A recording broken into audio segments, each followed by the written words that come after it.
उनकी प्रतिभाएं किस प्रकार यहाँ अंकुरित हो रही हैं, उनको भी देखने का आपको अवसर मिलेगा। भाई अंकुर जी। आज से 68 साल पहले यदि स्थूल रूप से देखा जाए तो हमें आज़ादी मिल गई थी, परंतु सूक्ष्म रूप से यदि हम देखें तो आज भी हम मानसिक गुलामी में ही जी रहे हैं। स्वामी जी महाराज इस बात के प्रथम प्रणेता हैं।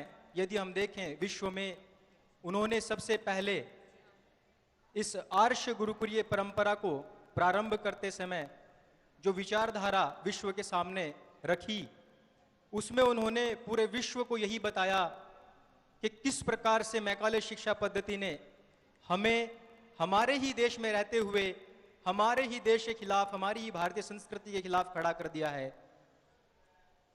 किसी भी देश का जो विचारधारा है उसकी रीढ़ वहां का युवा होता है, और यदि युवा की सोच ही गुलामी की जंजीरों में बंध जाए तो उस देश का क्या हश्र होगा, उस देश की क्या प्रगति होगी, वह विचारणीय हो सकती है।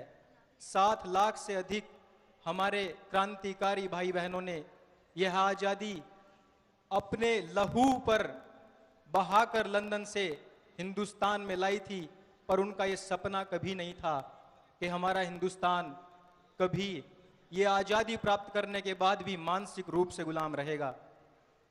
हम यदि आज देखें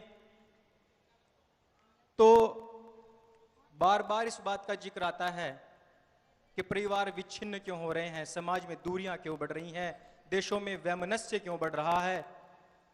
इसकी गहराई में जाएं तो यही जो विदेशी शिक्षा पद्धति है, जो मानसिक गुलामी है, वही उसकी जड़ों में नजर हमें आती है। आज 60 से 70% लोग जो गांव में रहते हैं, साधारण स्कूलों में पढ़ते हैं, वो बच्चे यदि किसी प्रकार से पास हो भी जाएं और किसी कंपटीशन की तैयारी करने जाएं भी, तो उनको सबसे पहले एक फरमान सुनाया जाता है, जाइए पहले दूसरे पैटर्न की पुस्तकें लेकर आइए, उनको पढ़िए। जो आपने शिक्षा ग्रहण की है उसमें वो सब बात नहीं है, दूसरे पैटर्न पढ़िए, एनसीईआरटी का लेकर आइए, सीबीएसई बोर्ड का लेकर आइए।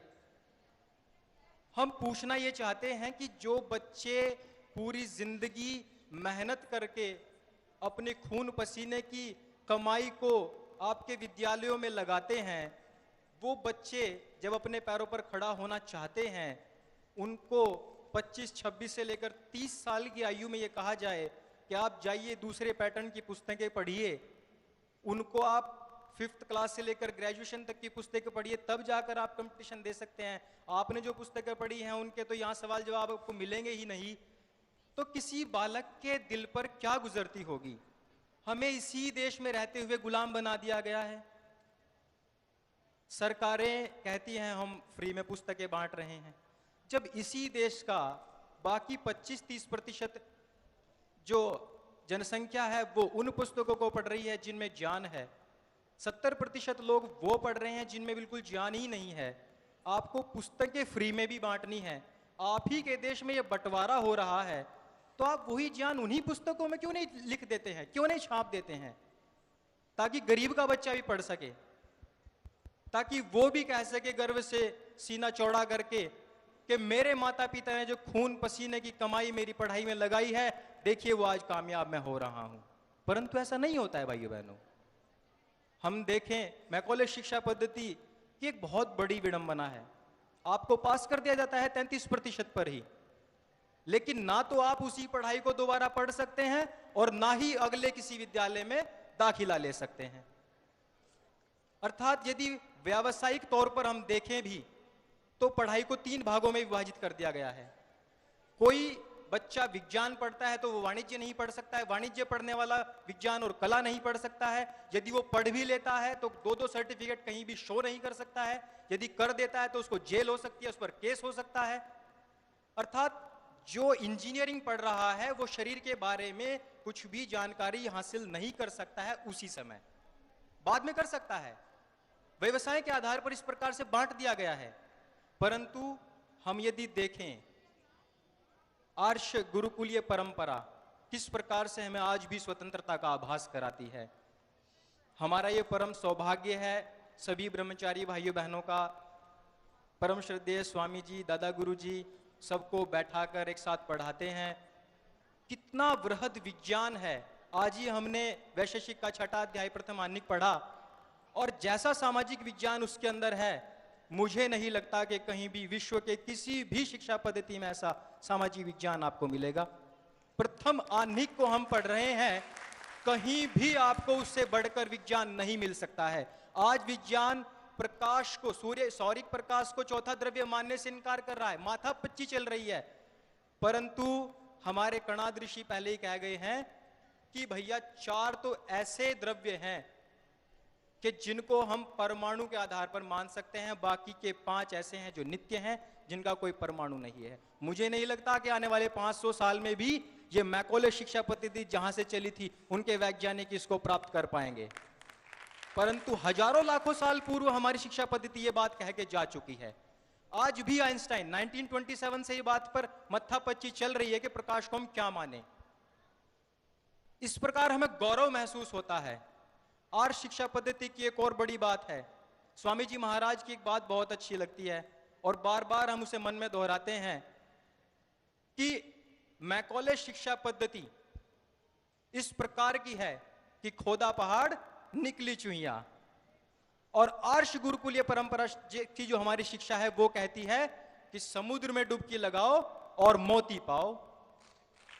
स्वामी जी महाराज हमेशा कहते हैं गुरुकुल का बच्चा कुछ भी हो जाएगा, पर कभी झुकेगा नहीं, कभी रुकेगा नहीं और कभी बिकेगा नहीं।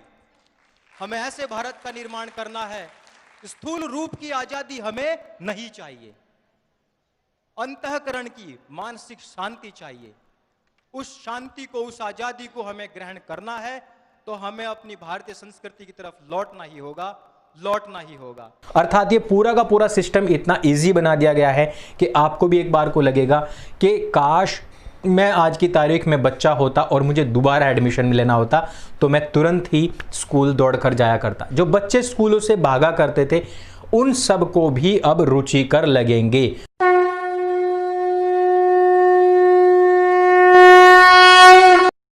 नमस्ते दोस्तों, आप सबका एक बार फिर से स्वागत है आपके अपने YouTube चैनल सत्य सनातन में।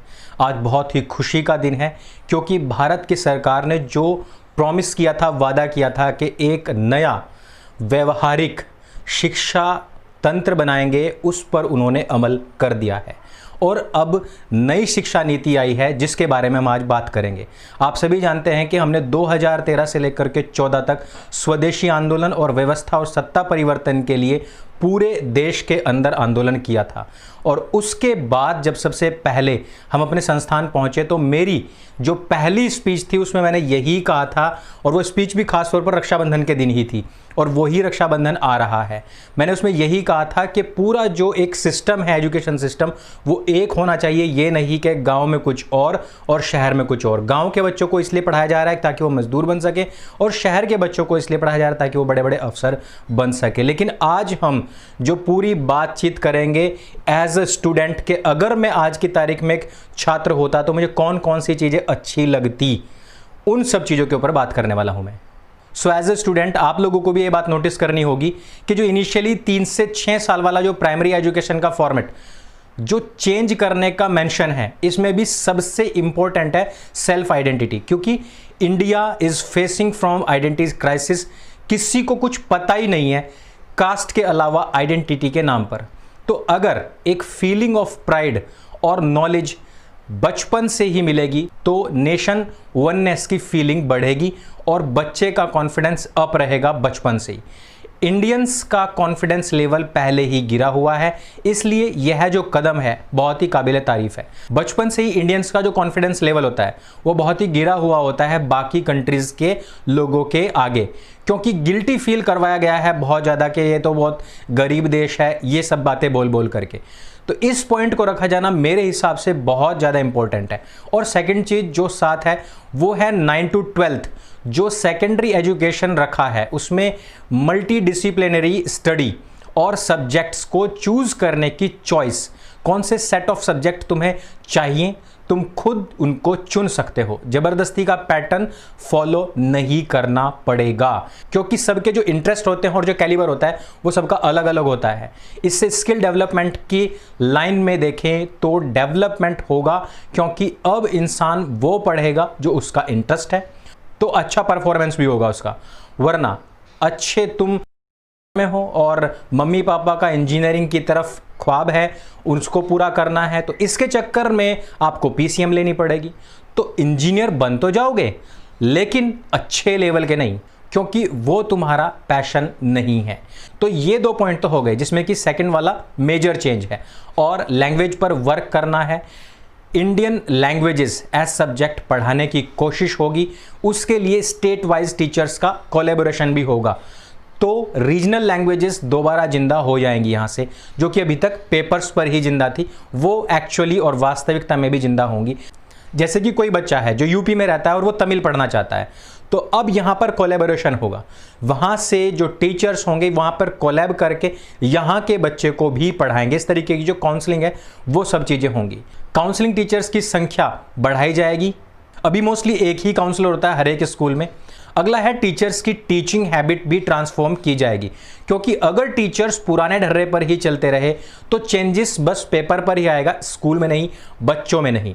स्टेट की लोकल हिस्ट्री, उससे जुड़ी चीज़ें हर स्टेट के करिकुलम में ऐड की जाएगी, और ये राजस्थान में ऑलरेडी हुआ भी है। लेकिन जिस तरीके से हमने देखा कि वहाँ पर महाराणा प्रताप जो कि वहाँ की पहचान है, उनका जो सिलेबस में रोल था वो कम कर दिया गया, अकबर बाबर का बढ़ा दिया गया। यही चीज़ हमने कर्नाटक में देखी है। तो इन सब बातों को भी ध्यान में रखा जाएगा।